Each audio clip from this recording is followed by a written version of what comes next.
नमस्कार दोस्त, मां चंद्र प्रकाश दादलानी, सम्राट पृथ्वीराज चौहान राजकीय महाविद्यालय अजमेर जे सिंधी विभाग मां। कल असां BA पार्ट सेकेंड जे दर्सी किताब उछल जो शिरोमणी इंसान नाले मज़मून पढ़ी रहिया हुआसीं। अॼु असां इन ई किताब जो अॻियो मज़मून सिंधूअ जी भूमि पढ़ंदासीं। हिन मज़मून में लेखक लिखे थो त भूमीअ जी महिमा पंहिंजी पंहिंजी आहे। मुल्क जो महात्म मुख़्तलिफ़ आहे। शिवजीअ जो आस्थान कैलाश ते ई थींदो।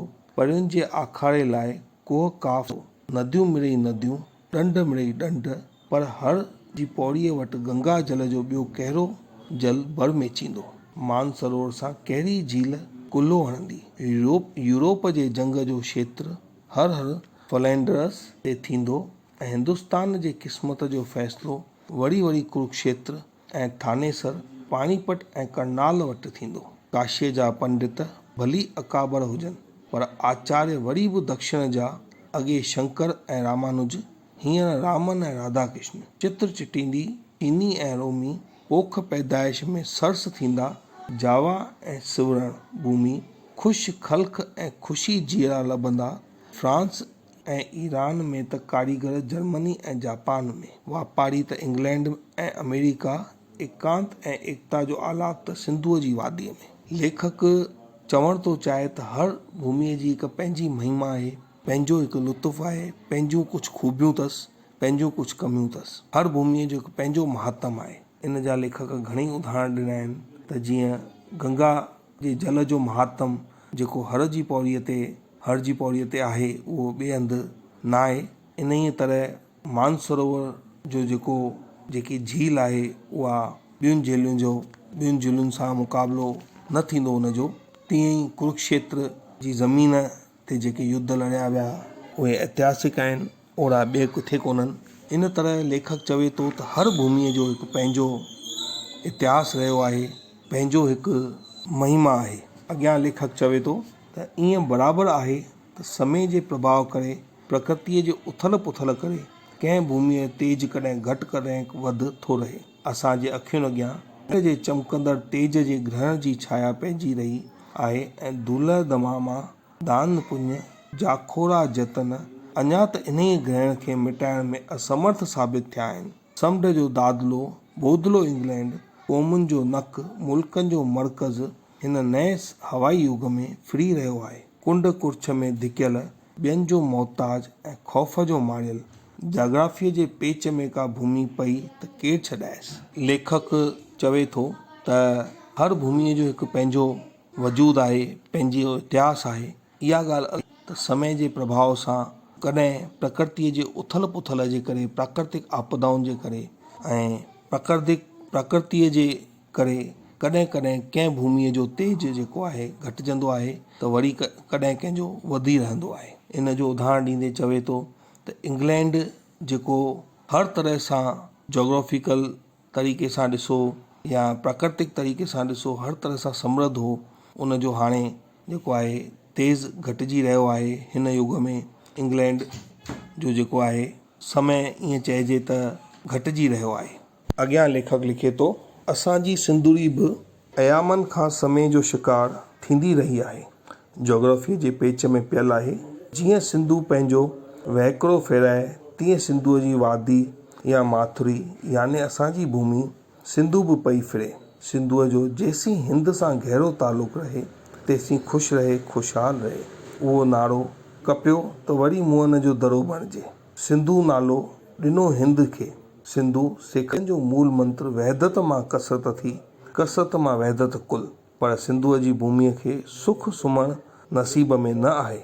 हिंदुस्तान जे ॿियनि प्रांतनि में यादगार थियनि ज़मीन जे मथां ऐं ऊचे घाट, सिंधु भूमीअ जा यादगार थियनि ज़मीन हेठां ऐं दरनि जे सूरत में। लेखक लिखे थो त असांजी सिंधु भूमि, असांजी मातृभूमि जेकी सिंधु आहे, सिंध आहे, उहा बि ॾाढे लंबे समय खां जोग्राफिकल पेचनि में अटकियल आहे ऐं जोग्राफिकल चेंजिस जे करे हमेशह ई उन में कुझु न कुझु चेंजिस रहिया आहिनि ऐं उहा समय जी मार उन ते पइजंदी रही आहे। जीअं जीअं सिंधु नदी वहिकिरो फेराईंदी आहे, तीअं तीअं उन जो सिंध जो जेकी भूमि आहे उन ते बि जोग्राफिकल चेंजिस ईंदा आहिनि। इतिहास गवाह आहे त सिंधु नदीअ ते ई वेदनि जी वाणी चई वई हुई ऐं वेदनि जो मूल मंत्र वहदत मां कसरत यानी हेकराईअ मां घणाई ऐं कसरत मां वहदत यानी घणाईअ मां हेकराई थी आहे। अॻियां लेखक चए थो जेसि ताईं सिंध या सिंधु नदी हिंद सां गॾियल हुई तेसि ताईं उते सुख समृद्धि सभु हो, पर जीअं ई उन खां अलॻि थी आहे त उते ॼण ॿुसाट अची वई आहे। अॻियां लिखे थो लेखक त ॿियनि ज़मीनुनि ते जेके उन जूं यादगार जॻहियूं आहिनि उहे आहिनि उन जे मथां ठहियल। उन जा घणेई उदाहरण ॾिना अथई जीअं त महल माणियूं वग़ैरह, पर सिंधु भूमिअ जा यादगार थियनि ज़मीन हेठां दरनि जे सूरत में, जीअं मोहन जो दरो। अॻियां लेखक चवे थो त ॿियनि हंधि बंदा अशोक जा थंबा ऐं मुग़लनि जा महल, राजपूतनि जा कोट ऐं जवाहरनि जा झंझल मंदर, सिंधूअ में लभंदा मोहन जा दरा, लिलोराए जूं ज़मीनूं दोज़ नगरियूं, अरोड़ जा खंडहर, भंबोर जूं भिटूं। शायदि को ज़मानो अचे त सिंध लोक दरिया जे लट पियल पेट में खोटाई कंदे साध बेले मंदर जूं मूर्तियूं ऐं संगमरमर ॾिसी सुस पुस कनि त हिते बि के संगमरमर जा टुकड़ा हुआ छा, जे कंहिं भूकंप या कुदरती कहर सबबि गुम थी विया। असांजे सिंधूअ जे गर्दिशूं ॾिठियूं आहिनि ऐं ॾुफेर से ॿिए कंहिं दरिया जे भाग में न हूंदा, न नील, न फरात, न दिजल, न अमो दरिया। अहिड़ियूं माजरियूं ॾिठियूं गंगाऊं ऐं गोदावरियूं त कल जावल किकियूं ऐं ही सॾबियूं। लेखक ॿुधाए थो त जीअं ॿियनि धरतियुनि ते अशोक जा थंबा, मुग़लनि जा महल, राजपूतनि जा कोट, मंदर, टिकाणा, इहे जेके आहिनि यादगार इमारतूं ॾिसजनि थियूं, पर असांजे सिंधु देश में यादगार इमारतुनि जे रूप मोहन जा दरा, दिलोराए जूं ज़मीनदोज़ नगरियूं, अरोड़ जा खंडर, भंबोर जूं भिटूं वग़ैरह ॾिसजनि थियूं। लेखक चए थो त सिंध जेको आहे ॾाढी उथल पुथल ॾिठी आहे ऐं दरिया जे पेट, ईअं चइजे दरिया जो रुख मटिजण जे करे हमेशह ई उते जेके इमारतूं, जेकी ख़ुशहाली, जेके कुझु ठहियो उहो वापसि ज़मीनदोज़ थी वियो ऐं उहे दरनि जे रूप में अॼु ॾिसण में अचनि थियूं। असांजी सिंधूअ ॾाढियूं गर्दिशूं ॾिठियूं आहिनि, ॾाढा ॾुफेर ॾिठा अथई। शायदि ई कंहिं नदीअ अहिड़ो कुझु ॾिठो हूंदो।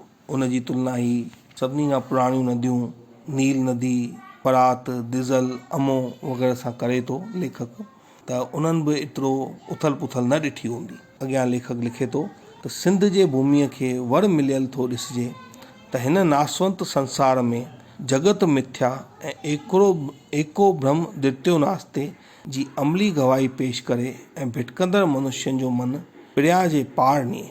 अर्थात त सिंधु भूमीअ खे ते एतिरी उथल पुथल ॾिसण सां ईअं महसूस थो थिए त शायदि सिंध जी भूमीअ खे वरदान मिलियल आहे त जगत मिथ्या, मतिलबु हीउ जगत सॼो मिथ्या आहे ऐं एको ब्रह्म द्वितीयो नास्ते, हिकिड़ो ई ब्रह्म आहे, ॿियो को कोन्हे। इन करे जीअं जीअं सिंधु नदी पंहिंजो रुख मटाईंदी आहे त उहो आस्थान वरी ज़मीनदोज़ थी वेंदो आहे, दरिया में समाइजी वेंदो आहे, उते वरी कुझु बि न रहंदो आहे। इन करे लेखक इन तरह सां लिखे थो। अॻियां लिखे थो सिंधूअ जे आब ऐं मिटीअ में हिकु ख़ासि तासीर आहे। असांजो दरिया शाह न रुॻो जल सागर आहे पर ख़ुदि मैदान आहे, समुद्र आहे।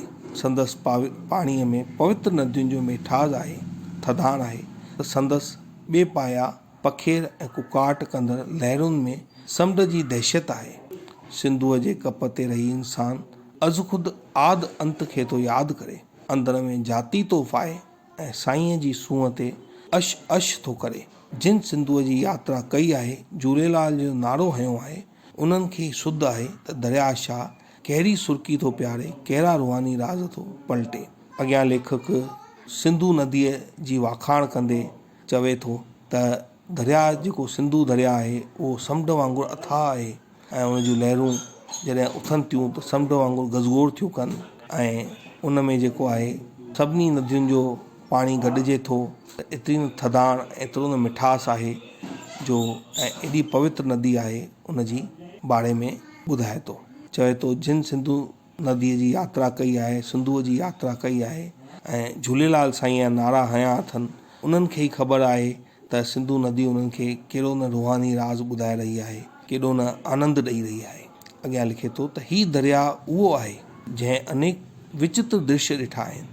हिन दरिया जे कप ते ऋषियुनि वेद मंत्र उचारिया ऐं मलेच्छनि मदायूं कयूं। हिन दरिया खां आर्य ऐं अण आर्य, सथेन ऐं दरावर, ईरानी ऐं तुरानी, यूनानी ऐं तातारी, पूर्बी ऐं पश्चिमी, क़िस्मे क़िस्मे जूं क़ौमियूं ऐं मुख़्तलिफ़ मज़हब लंघे पार पिया। ॿिए कंहिं दरिया एतिरा पर्दा लहंदा चढ़ंदा न ॾिठा, न ई उहो पैगाम सुणायो। लेखक चए थो त आदिकाल खां ई सिंधु नदीअ ते ऋषियुनि मुनियुनि वेदनि जा उच्चारण कया आहिनि ऐं घणनि ई माण्हुनि खे बुरा कर्म कया आहिनि। हिन नदीअ जे किनारनि ते न सिर्फ़ु आर्य बल्कि घणेई क़ौमुनि पनपियूं ऐं सॼे देश विदेश में फैलिजी वियूं। अॻियां लिखे थो त ॿिए कंहिं दरिया एतिरा पर्दा लहंदा चढ़ंदा न ॾिठा आहिनि जेतिरा सिंधु नदीअ। अॻियां नील नदीअ सां कंपेरिज़न कंदे लेखक चवे थो त नील नदीअ पिरामिड ॾिठा ऐं फ़रओन जो जादू आज़मायो, पर नील वटि उहो जादू हज़ारनि सालनि खां गुम आहे। सिंधु दरिया ज़िंदह पीर आहे ऐं सदाईं सिख्या ॾेई रहियो आहे, निवृत ऐं न्याज़ जी, एकांत ऐं एकता जी, साईंअ जे सार ऐं बेअंत जे तलाश जी। सिंधुअ जो जल तहसीब ऐं तकबर, ॿियाई ऐं निफ़ाक़ जे आग ते छंडो विझंदो रहियो आहे। कटर इंसान बि सिंधुअ में इहो सुवाल पियो पाण खां पुछे त जे काबो खानो खुदा जो त ॾेवनि ॾोह कयो, ऐं यकदम उत्तर थो अचे त मस्जिद ऐं मरीअ में रोशन हिकु ॾीओ। केॾो न सुहिणो लेखक लिखियो आहे। त लेखक चवे थो त नील नदीअ सां कंपेरिज़न कंदे चए थो त नील नदीअ जो जेको जादू आहे काफ़ी सालनि खां गुम रहियो आहे, पर सिंधु जेको दरिया आहे उहो जिंदह पीर आहे, उहो सदाईं ज़िंदह आहे। हिते माण्हुनि खे एकांत ऐं एकता, साईंअ जो सार, साईंअ जो बेअंत माया जो पतो थो पए ऐं उनजी तलाश हिते अची ख़तम थी थी वञे। अॼु एसि ताईं पढ़ंदासीं, सुभाणे इन ई मज़मून खे अॻियां पढ़ंदासीं त लेखक सिंधु नदी ऐं सिंधुअ जे बारे में कीअं वाखाण कई आहे, कीअं ॿियनि पुराणी नदियुनि सां हिन जी तुलना कई अथई ऐं केॾो न हिन नदीअ जी वाखाण कंदे हिन जी पवित्रता ऐं हिन जी विशालता जे बारे में ॿुधायो अथई। धन्यवाद।